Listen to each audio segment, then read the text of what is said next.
All right, everyone. Here's a live look over the city of Portland. It is 1:30 on a Monday. Todd Unger here in the Coin Now studio. Thanks for being with us. As you can see right there, we are awaiting an update from Portland Police on the suspect who shot two officers 1 week ago today. That happened last Monday in the evening. So Portland Police making an arrest around 7 o'clock this morning from what we understand.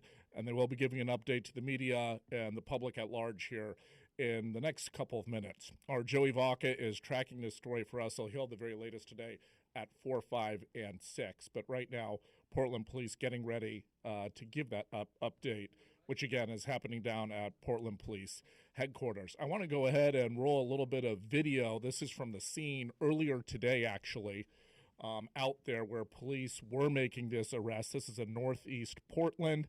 Again, we think around 7:30 this morning. It looks like right now Portland Police are getting ready to do this briefing, so I'll go ahead and dip out. We'll bring in the top brass from the city here. You can see Police Chief Bob Day over there to the right. Let's go ahead and listen in. Bureau, and thank you for being here. I am Mike Benner, Public Information Manager here at the Bureau. I am joined by Chief Bob Day, Portland Mayor Keith Wilson, U.S. Marshal of Oregon Pete Cajigal, Multnomah County District Attorney Nathan Vasquez, as well as Portland Police Association President Aaron Schmautz. We're here to discuss the successful apprehension of the man suspected of shooting two Portland police officers 1 week ago tonight. But before we get into those details, I want to provide a quick recap of what has transpired over the last week. You might recall on Monday, January 19th at approximately 8:20 p.m., North Precinct officers responded to a report of a person making threats with a knife near Northeast 21st Avenue and Northeast Clackamas Street. When officers arrived, they located the suspect on Northeast Clackamas between Northeast 16th and 17th. During a brief conversation, the man pulled out a handgun and shot both officers. Both of them were rushed to the hospital. One was released Tuesday. The other, I'm happy to share, is being released today. Following the shooting, all available resources responded to the area. The scene was secured, and an extensive hours-long search was conducted. Unfortunately, the suspect was not located that evening. Since then, this has been an all-hands-on-deck sort of situation. Detectives and patrol officers have worked continuously, following up on more than 230 tips from the community, none of which would be possible without the community and without the support of our federal, state, and local partners. Some of those partners include the U.S. Marshal Service, ATF, FBI, OSP, and the Multnomah County District Attorney's Office. Specific tips from the community provided critical information that led to the identification and ultimately the location and apprehension of our suspect. I'd like to direct your attention to the big screen here on our left. The suspect is identified as Eric Floyd Olkers. This morning at approximately 7 a.m., Olkers was arrested during a tactical operation in the 6400 block of Northeast 82nd Avenue. A subsequent search of the area resulted in the seizure of the firearm we believed was used in the shooting of our two officers.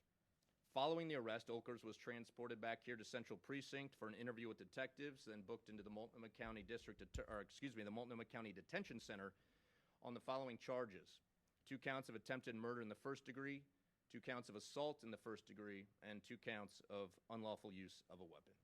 With that, I want to turn it over to Chief Day for some remarks. Chief? Thanks, Mike.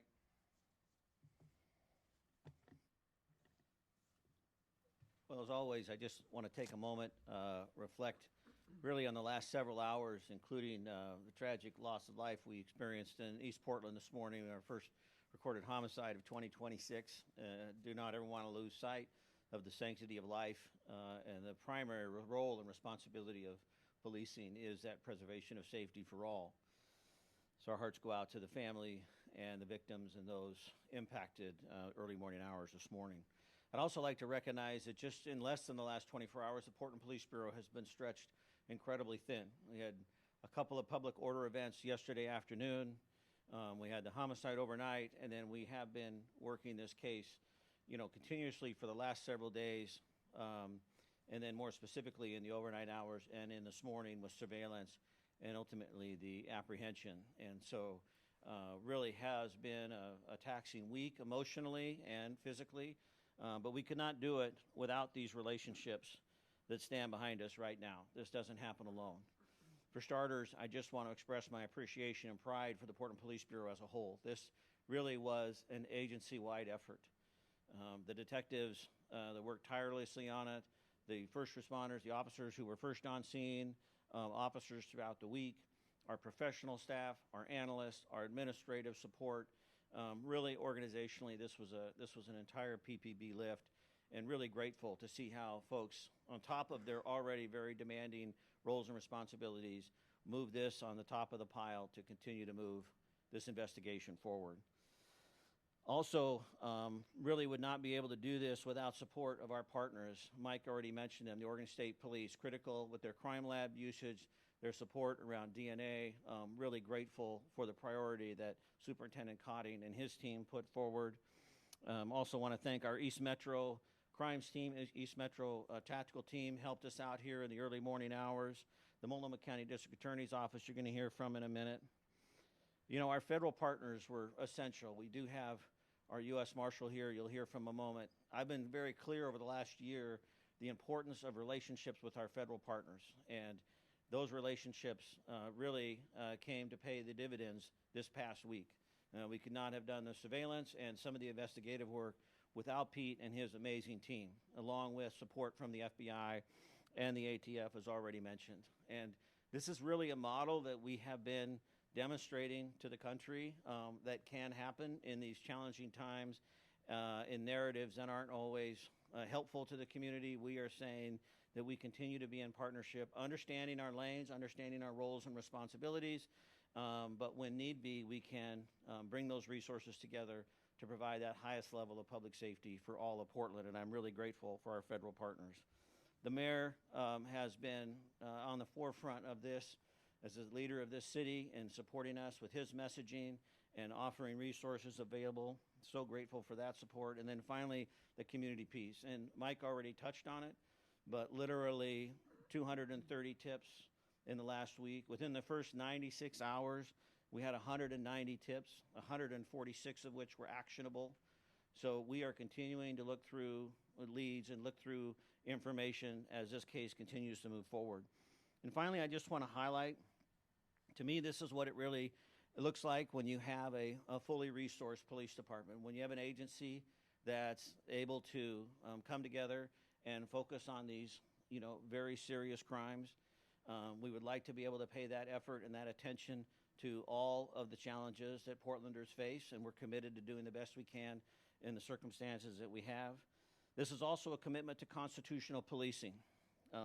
There has been no rush to judgment on this person's guilt or innocence. We have simply been following where the case goes. We adhere to the rule of law. I've been clear about that for the last year. We focus on probable cause, see where the evidence takes us. It is about partnerships. It is about professionalism. This officer shot 2 of our police officers, and this morning our tactical team took him into custody. We did not use force. We were able to gain compliance and take him into custody. The Portland Police Bureau is not about retribution. We're about staying with the rule of law. We're about staying as a constitutionally oriented police bureau that will continue to serve all the Portlanders, regardless of their behavior or their actions directed towards one another or directed towards us. And with that, I want to turn it over to Mayor Wilson. Thank you, Chief. This is a good day.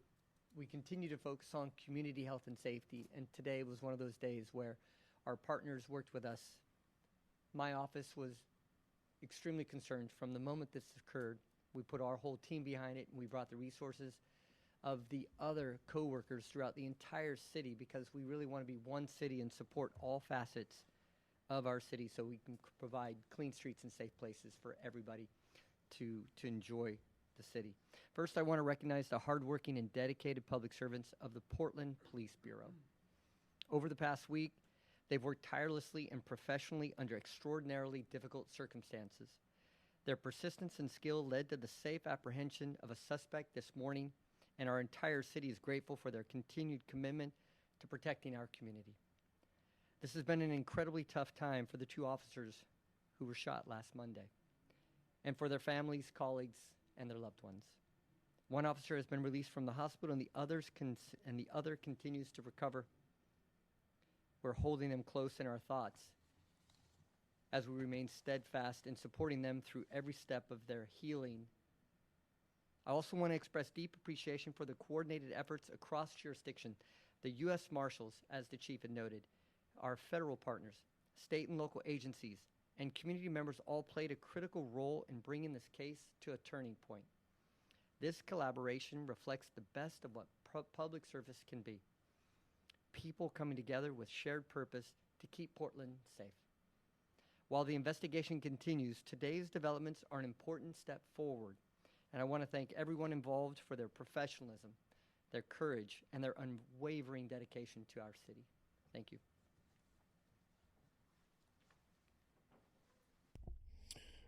All right, folks, this is Portland City Brass. You heard the police chief, Bob Day. You heard the mayor, Keith Wilson, giving an update on the arrest of a suspect in the shooting of 2 Portland police officers from 1 week ago. Let's go ahead and dip back in. The Portland Police Bureau and our state and federal partners. The Marshal Service's priority throughout this operation was the safety of the public. Every decision made was deliberate, lawful, and guided by the goal of resolving this matter without any further violence. In closing, let me be clear. If you commit violence against law enforcement or the public, we will find you. We will do so lawfully, methodically, and in partnership with those who share the responsibility of keeping our community safe. Thank you. I'll turn it over to the DA. Thank you. Good afternoon. First and foremost, I'm very thankful that that are our officers are making a recovery. Having had the opportunity to visit with them, I know that this is very meaningful to them. I'm also very thankful at the really professional and thorough investigation that has taken place, and not just the investigation, but the search that was done in very careful coordination with my office, with Portland Police, with multiple agencies. And I got to see firsthand how the detectives and the various agents, including the U.S. Marshals, worked really 24 hours a day to get this done. And it is only because of their professionalism and the dedicated approach they took that we saw this come to a safe ending. Portland cannot and will not become a place where someone can shoot at police and get away with it. I am going to be bringing the full weight of my office to make sure that this is aggressively prosecuted and that every charge is considered, including and up to attempted aggravated murder in the first degree. This is the beginning of the process for the District Attorney's Office, but I want to make sure that the community understands that this office will be laser focused and this will be our highest priority. We will make sure that justice is brought for the officers and for their families. In terms of the process, I want to be clear that one of my top Deputy District Attorneys, Melissa Marrero, who's here today, is currently reviewing the case and has been working on this case from the very beginning. This suspect will be arraigned here in the next day on charges that we believe will get the process started, and then the case will be presented to the grand jury, and they will be asked to consider a host of charges, including, as I said before, attempted aggravated murder. And I want to be abundantly clear for the community and for the officers and their families. This office will be demanding that this individual be held without bail. Thank you.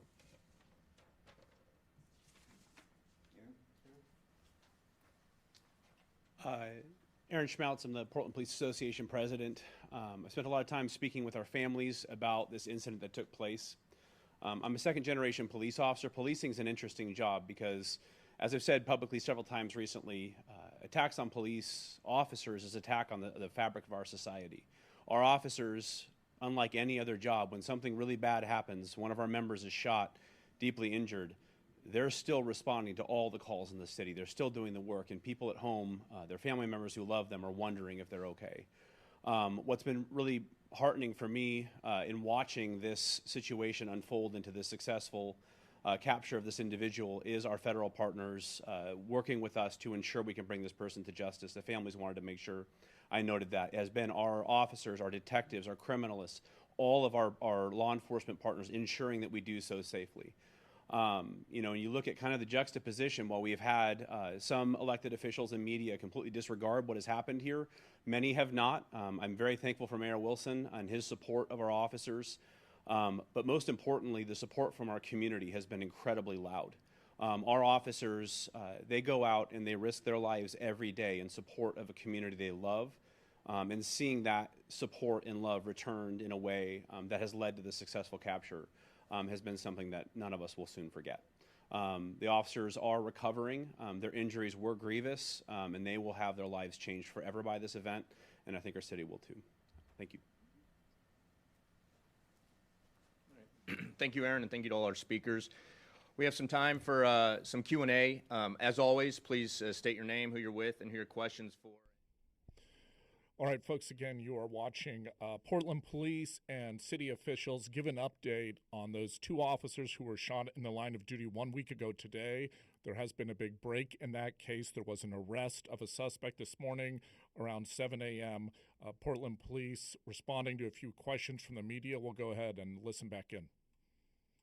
Warrant at the time of his arrest. Did he have a pending warrant at the time of this incident, and what was being done to bring him in on that warrant? Do you know Matt? I don't know the history of. I do. My name is Matt Jacobson, Jacobsen. I'm a sergeant with the Detective Division here at the Portland Police Bureau. Obviously, once we had identified Mr. Olkers as a suspect, we began to look at that history. I know I've spoken with the chief investigator at the DA's office about that pending case. They had assigned it for some follow-up at one point. I haven't had a ton of time to speak too much more about that with him. But again, as part of our background, I did identify that, or we did identify that. So I think we probably could get more into that, but that we had at least known that some work was done. Could you tell me if there was a warrant? Sorry? Could you tell me if there was a warrant on those pending charges? My understanding is there was a warrant in the system related to a robbery. I couldn't tell you if it was that specific robbery or not. I wouldn't want to make that connection without looking at specifically. Can you tell us exactly which tip kind of helped you identify who he was or what the tip was? Absolutely. As we mentioned, I think we're up to over 230 tips at this point. A key part of that is in the first 96 hours, we were able to receive about 180 or 190. 146 of those were identified as actionable. We developed a fairly robust and detailed system for vetting those tips. All of those actionable tips were assigned to an investigator for follow-up. One of those tips did lead eventually to the area where he was taken into custody. Even in 2026, that tip was worked in kind of old-fashioned boots-on-the-ground policing. We had investigators, several detectives out speaking to that tipster, exploiting those leads, following those leads, talking to other people, and really working the tip as it led them based on what they learned. So it was a little bit of a call back to getting out and following it and doing the work and talking to the people. Was that tip like we saw him in that area, or was like, oh, I know who that is, this is his name? The tip was in general that somebody that is associated with that area believed that they had seen a person that could be consistent with the photos we released immediately after that incident. And so from there, we were able to build on that to lead us where we were. Are you able to confirm if that was across the street there's a business at Park and Fly, and they told me that there was a person who had been vandalizing their business, threatening their employees, and the picture they showed me looked very similar. Are you able to dive into whether there is a connection between that vandal and this person who's arrested? So this is open, ongoing, and DA Vasquez mentioned the process where we do still need to get through grand jury. I'm not going to get into those specifics, but again, people associated with that area were the people that called and began that process. Do you know if this person was houseless, or if they were? Do we know kind of the status on that part? I think it's too early to say or add a label. I do know, and I'm comfortable saying they are from Portland. It was mentioned, Joey Vaca with Coin 6, that he was taken into custody without incident, but I guess could you go into more detail about what that process was like, taking him into custody when that operation started, what happened? Rob, do you have more details on that? I got some today. Yeah, absolutely. As we mentioned, we were partnering with the U.S. Marshal Service on this case. We, once the suspect had been identified and we had obtained a warrant, we solicited the assistance for them to work a fugitive case. That is what they do. They are professionals at it, as we are, but this is what they specialize in. So in the partnership with them, and once a location was identified, they full circle turned back to us and requested assistance from the Special Emergency Reaction Team and the Crisis Negotiation Team from the Portland Police Bureau. That planning took several hours. A detailed and thoughtful plan was put into place. And then certain C&T then kind of took over that final piece of that custody from the U.S. Marshal Service, utilizing some additional tools at their disposal. Coming out of KXL, about how long did the whole takedown take? I mean, from the time that you identified where he was until the time that you arrested him? Was it a long negotiation period, or? Specifically, any negotiation period, I would say, we worked this problem now for many days. I think once our certain C&T made contact with Mr. Olkers, it was a couple. I'd have to look. I think it was over an hour. But again, that was being methodical, thoughtful, and slow about that work. As part of my role, I'm actually a sergeant on our crisis negotiation team and work with CERT. Using the thoughtful for way they do things, there's no reason to rush into anything. Everything was done with ultimate safety in mind.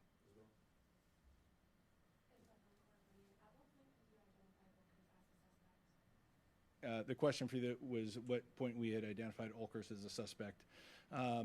It was over the course of the last about 48 hours. Again, won't get into all our specifics, but that was based on a number of different things, not just one specific lead. It was a accumulation.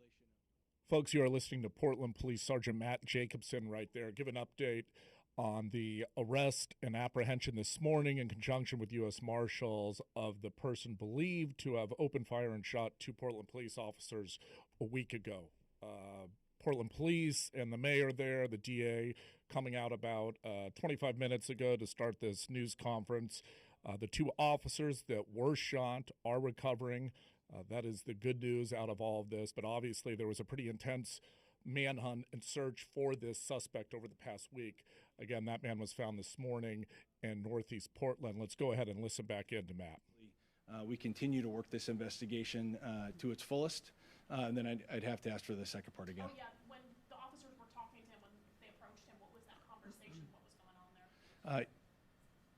I'm not going to get into a ton of details. There obviously was a call for service. We discussed it, I think, on Thursday when we spoke, that we don't believe that was some sort of ambush. There was a call for service from a community member that led them there. Again, it was some sort of threat. Joey, one more question. Yeah, the place that he was arrested, not particularly close to the place that he shot these officers. Do you have any idea how he got to that part of town and what he was doing this last week? Did he drive? Did he have a car? Any ideas? I think that's kind of a detailed question. We do. It's not something we're really comfortable sharing. We have an idea, but again, without articulable facts and evidence to support it, I wouldn't give you a ton of good to give you an answer that we couldn't necessarily support. Celine and then Christine will call. Was he armed during the arrest? And depending on that answer, where specifically was this firearm found, and also was the knife ever found? So we did recover a firearm from the area he was taken into custody from.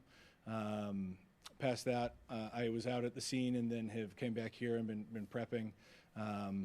So I couldn't give much more detail than that. And then on the knife, we can get back to you and detail that and have Mike follow up. You don't know if it was physically on his body when he was arrested or just in the area? I'd have to look, so I couldn't give you a good answer. This might be a question for the DA, but these charges for alleged bank robbery date back to 2022. People are going to want to know, why was this guy on the loose when he had charges for bank robbery in 2022? The PC statement in those charges mentioned that he may have had a gun on him, and it seems like he would have been a risk to the public, and why was he out on the loose? Yeah, and I can tell you my office charged him with a crime, and he was in warrant status. So it's something that we wanted to see prosecuted, and so it'll be an issue of We are one part in the process. The court makes decisions about who remains out of custody and in custody, but I can tell you that under my administration, we've been very clear. We are demanding that people be held in custody when they are a risk to the public. So certainly, it's one where we had major charges on him, and we will be pursuing those as we go forward, as well as making sure that when he comes before the court on this matter, we will be requesting that he be held without bail. Mike, could you or Day answer the question for the other reporter on a different story? I'm sorry. On this morning's homicide? Yes, and then there was another question that they wanted me to ask as well. I don't Sure, know yeah, if since everyone Chief else is here, I'll just give a brief synopsis of this morning. Obviously, and unfortunately, we had our first homicide of 2026 this morning. I can tell you around 2:30 a.m., there was a medical call, someone in distress in the area of Southeast 134th and Herald. When paramedics arrived, they noticed that this individual was not just in distress, but he had been shot. So officers also All right, folks, you've been listening to Portland Police give an update again on the suspect that was arrested this morning around 7 a.m. in northeast Portland. It is believed that he is the individual who shot two Portland police officers last Monday, 1 week ago in the evening. Both of those officers are recovering. Here's some video from this morning that our video journalist captured out there at that scene near where this gentleman was taken into custody. You heard Chief Bob Day there really stressing the partnership with federal law enforcement in this case. It sounds like the U.S. Marshals had a large hand in helping apprehend this individual. Also, police emphasizing that more than 200 tips came in during the past week, which, as you can imagine, is quite a heavy load. So police had to go through. They have to methodically work each one of those tips. And you heard the Sergeant Matt Jacobson talking about how it was kind of some good old-fashioned police work, boots on the ground, that led to an arrest in this case. Let's go ahead and listen back into the chief. They were touching on a few other subjects here, so I'm not sure if they're still talking about the suspect that was caught this morning. We'll listen back in quickly. I'll just no trouble. Just second what the chief noted. We're a sanctuary state. We're a sanctuary city, and the council just reaffirmed through Protect Portland that we're committed to being a sanctuary city, and so we will continue to hold up the values of our community. Thank you, Mayor, and thank you to all our speakers. I just want to follow up and close the loop on Celine's question.